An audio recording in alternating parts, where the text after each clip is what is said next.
Warga Maya puji Agong dan Permaisuri pamer bakat baca berita. Perbicaraan kes Menteri Besar Kedah digantung atau diteruskan terjawab pagi ini. Anak bekas Perdana Menteri disiasat berhubung aktiviti perniagaan pada 1990-an. SPRM perluas siasatan rasuah bekas Menteri Keuangan.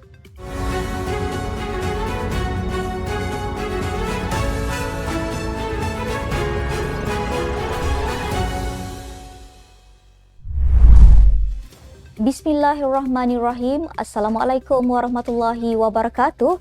Salam Malaysia Madani. Bersama saya Asma Ismail dalam Netstep News edisi pagi 18 Januari 2024 bersamaan 6 Rejab 1445 Hijrah.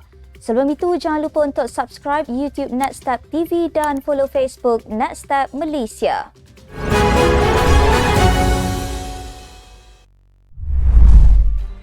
Yang di-Pertuan Agong Al-Sultan Abdullah Riayatuddin Al-Mustafa Billah Shah dan Raja Permaisuri Agong Tunku Azizah Aminah Maimunah Iskandariah berkenan menerima undangan istimewa untuk menyampaikan berita. Hantaran di laman Instagram Istana Negara menunjukkan slot khas buletin diraja itu disiarkan secara eksklusif di buletin utama TV3. Semalam, Sri Paduka Berdua berkenan berangkat mengadakan kunjungan ke Sri Pentas Bandar Utama. Keberangkatan tiba Sri Paduka Berdua disambut pengerusi Kumpulan Media Prima, Datuk Sri Dr. Syed Hussein Al-Junid, Pengarah Urusan Kumpulan Media Prima, Rafiq Razali dan Pengurusan Kanan Media Prima Berhad. Malah, warga Maya turut mendoakan baginda berdua sentiasa sihat dan ceria selalu. Blogger kontroversi Raja Petra Kamarudin menegaskan pentadbiran kerajaan perpaduan diterajui Datuk Seri Anwar Ibrahim terlalu kuat untuk ditumbangkan.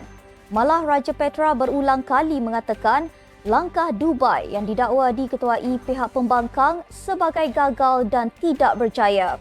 Pengakuan Raja Petra itu selepas pengumuman Ketua Polis Negara Tan Sri Razaruddin Hussein pada 15 Januari yang akan memanggilnya dan beberapa lagi individu terlibat. Mereka dipanggil untuk dirakam keterangan berhubung langkah Dubai. Raja Petra turut menegaskan blok pembangkang dalam keadaan lemah tanpa sokongan mencukupi untuk menumbangkan kerajaan pimpinan Datuk Seri Anwar. Perbicaraan kes Menteri Besar Kedah Datuk Seri Muhammad Sanusi Mat Noor di Mahkamah Session Selayang sama ada diteruskan atau digantung akan terjawab dalam prosiding pagi ini. Pengarah Pilihan Raya Perikatan Nasional PN itu berdepan tuduhan menghasut menerusi ceramah politik berhubung isu pelantikan Menteri Besar Selangor dan penubuhan kerajaan perpaduan. Terbaru, Sanusi mengemukakan permohonan untuk memindahkan perbicaraan kes dihadapinya di Mahkamah Session Selayang ke Mahkamah Tinggi Shah Alam. Beliau juga meminta diberi kebenaran penggantungan perbicaraan di Mahkamah Session hingga permohonan pemindahan kes diputuskan Mahkamah Tinggi. Menteri Besar Kedah itu didakwa atas dua pertuduhan kerana didapati menyebut perkataan menghasut di Simpang 4 Taman Selayang Mutiara, Kampung Bendahara Gombak, jam 11 malam 11 Julai 2023. Penganalisis politik Wong Chin Huat berpandangan sasaran PAS menjadi parti pilihan orang bukan Islam pada 2030 mungkin boleh dicapai sekiranya parti tersebut bersedia mengubah beberapa pendirian dan polisi mereka. Menerusi laporan sebuah portal, Wong berkata, orang bukan Islam tidak mudah terpedaya dengan gimik politik dan akan menilai keikhlasan parti yang ingin meraih sokongan mereka.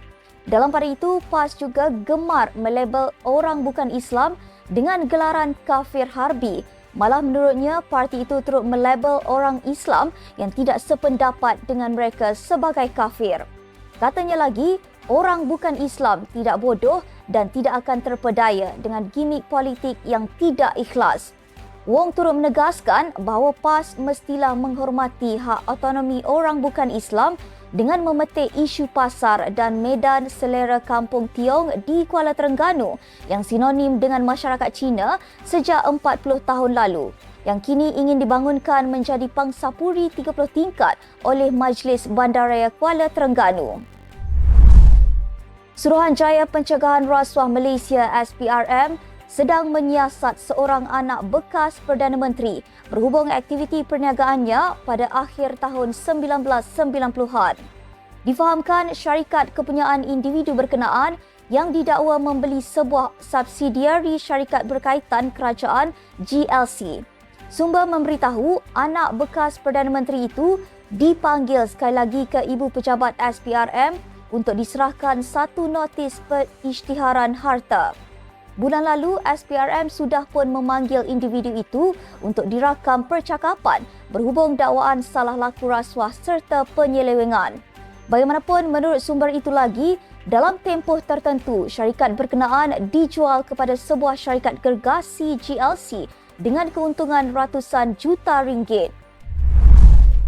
Siasatan rasuah ke atas bekas Menteri Kewangan Tun Daim Zainuddin telah diperluaskan di mana peranan beliau di dalam Central Limit Order Book sistem perdagangan saham atas kaunter di Singapura pada tahun 1998 akan disiasat. Menurut laporan sebuah portal, beberapa penyah laporan oleh mereka yang bertentangan dari sudut politik akan turut disiasat. Semalam, Mahkamah Tinggi Kuala Lumpur mendengar hujahan Peguam Daim dan Timbalan Pendakwa Raya berhubung saman yang telah difailkan oleh keluarga Daim. Kumpulan Peguam Daim diketuai oleh mantan Peguam Negara Tan Sri Tommy Thomas. Mereka mahu mahkamah mengarahkan SPRM menghentikan siasatan, membatalkan penyitaan Menara Ilham dan memulangkan semua dokumen dan bahan yang telah disita dalam siasatan SPRM. Semua negeri takbiran Perikatan Nasional PN telah menyokong kenaikan tarif air yang akan berkuat kuasa mulai 1 Februari. Setakat ini, 4 negeri di bawah takbiran PAS paling banyak berdepan dengan masalah air dan memerlukan kenaikan tarif bagi membolehkan syarikat pengurusan air mereka beroperasi dengan baik. Kenaikan tarif air diketengahkan oleh Suruhanjaya Perkhidmatan Air Negara SPAN hari ini. Exco Infrastruktur, Utiliti dan Pembangunan Luar Bandar Terengganu, Hanafi Ahmad berkata, tarif air di negerinya paling rendah dan tidak pernah disemak sejak 26 tahun lalu. Di Kedah pula, syarikat air Darul Aman berkata, kadar tarif baru itu akan dikenakan kepada pengguna mulai pada bil Mac 2024. Air Kelantan Sendian Berhad pula mengalu-alukan kenaikan tarif harga air kerana ia akan membantu meningkatkan kualiti perkhidmatan. Sekian sahaja untuk edisi pagi ini. Ikuti perkembangan semasa isu-isu panas politik Malaysia setiap hari hanya di Netstep News. Jangan lupa untuk follow Facebook Netstep Malaysia dan subscribe YouTube Netstep TV. Netstep Malaysia menjangkau informasi, mengorak inspirasi. Saya Asma Ismail. Assalamualaikum dan salam sejahtera.